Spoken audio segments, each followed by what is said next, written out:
আসসালামু আলাইকুম প্রিয় বিনিয়োগকারী ভাই বন্ধুগণ, আশা করি ভালো আছেন। অনেক দিন পরে আজকে একটা ভালো পজিটিভ মার্কেট দেখলাম আমরা। অনেক দিন পরে রাজনৈতিক পরিস্থিতি পরিবেশ বিবেচনায় আগামী কয়েকদিন মার্কেট পজিটিভ পজিটিভ থাকার একটা পসিবিলিটি আছে, যদিও কোনো কিছু 100% সিউরিটি দিয়ে বলা যায় না। যেহেতু বিএনপির ভারপ্রাপ্ত চেয়ারম্যান তারেক রহমান দেশে আসার কথা আছে 25 তারিখে, সেক্ষেত্রে মার্কেট একটা পজিটিভ ধারায় থাকতে পারে এবং থাকার একটা সম্ভাবনা আছে।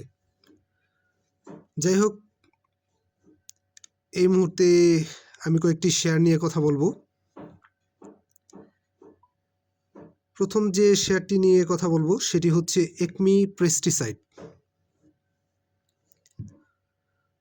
অনেকটা কারেকশনের পর গত 2 দিন আমরা পজিটিভ ধারায় শেয়ারটিকে দেখতে পাচ্ছি। আজকে 29 লাখ হাত বদল হয়েছে এবং ক্লোজিং প্রাইস হচ্ছে 16 টাকা 40 পয়সা, 60 পয়সা পজিটিভ হয়েছে। এই মুহূর্তে একমি পেস্টিসাইড একটা ভালো একটা পজিশনে আছে। আরএসআই বা সব কিছু মিলিয়ে আমি বলবো যে একটা ভালো একটা পজিশনে আছে। আগামী দিনে যারা এই শেয়ারটিতে সঠিক জায়গায় ভালোভাবে দেখে শুনে এন্ট্রি নিতে পারবেন এবং অবশ্যই ইন্ডেক্সের দিকে খেয়াল রেখে এই একমি পেস্টিসাইডটা যদি ভালো জায়গায় দেখে এন্ট্রি নিতে পারেন, তাহলে প্রফিট গেইন করার ভালো একটা পসিবিলিটি থাকবে। কারণ বিগত কয়েকদিনে শেয়ারটি ভালো একটা কারেকশন দিয়েছে, এই মুহূর্তে পজিটিভ ধারায় আছে। একমি পেস্টিসাইড যদি আপনারা দেখে শুনে বাই করতে পারেন, সঠিক জায়গায় এন্ট্রি নিতে পারেন, তবে ভালো একটা প্রফিট গেইন করার একটা পসিবিলিটি আছে। তবে এভারেজ করার মেন্টালিটি থাকতে হবে, কারণ এখন যে শেয়ারের পরিস্থিতি, সেক্ষেত্রে বারবার স্টপ লস নেওয়াও পসিবল না। সেক্ষেত্রে এভারেজ করার জন্য পর্যাপ্ত ব্যাকআপ মানি এবং মেন্টালিটি থাকতে হবে, একটা প্রিপারেশন থাকতে হবে। তবে একমি পেস্টিসাইড এই মুহূর্তে ভালো একটা পজিশনে আছে, শেয়ারটা আপনারা চাইলে দেখতে পারেন।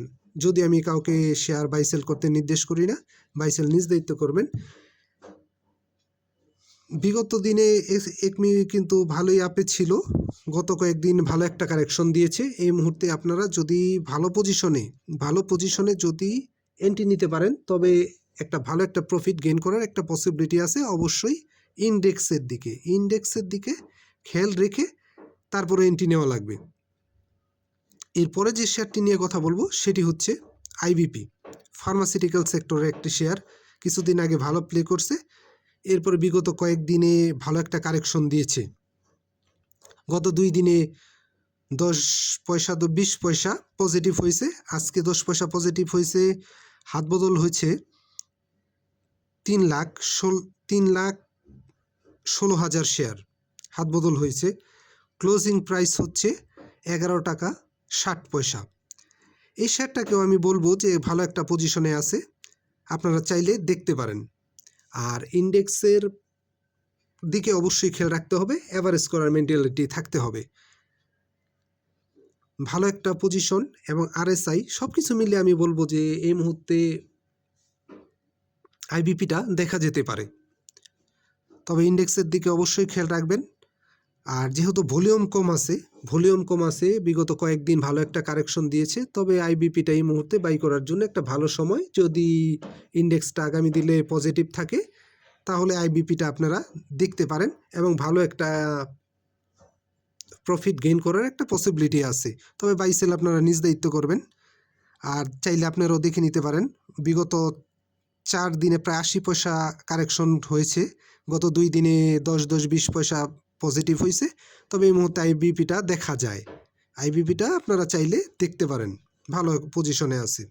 এরপর আমি একটা যে শেয়ার নিয়ে কথা বলবো সেটা একটা অবশ্যই gambling item, BD welding, Z category. যদি আমি সচরাচর জেড নিয়ে কথা বলি না, তবে এই শেয়ারটার মধ্যে স্মার্ট মানির সর্বোচ্চ উপস্থিতি লক্ষ্য করা যাচ্ছে।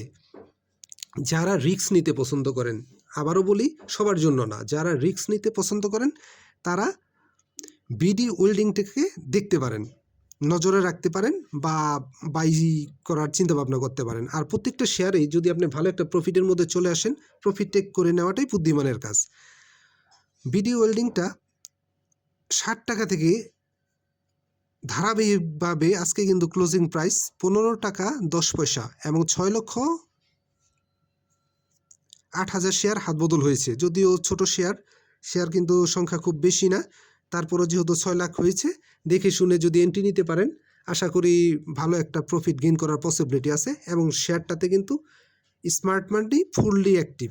এটা দেখলেই যে আপনি প্রাইস চার্ট দেখলেই আপনি বুঝতে পারবেন যে শেয়ারটার মধ্যে স্মার্ট মানি অ্যাক্টিভ আছে। আসলে স্মার্ট মানি ছাড়া তো কোনো শেয়ারে প্লে হয় না।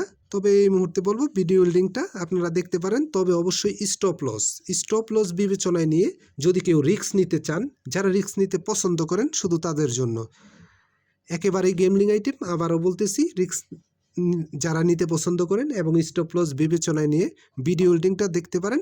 অবশ্যই এটা গেমলিং আইটেম, শর্ট টাইমে প্রফিট যেমন দিতে পারে, আবার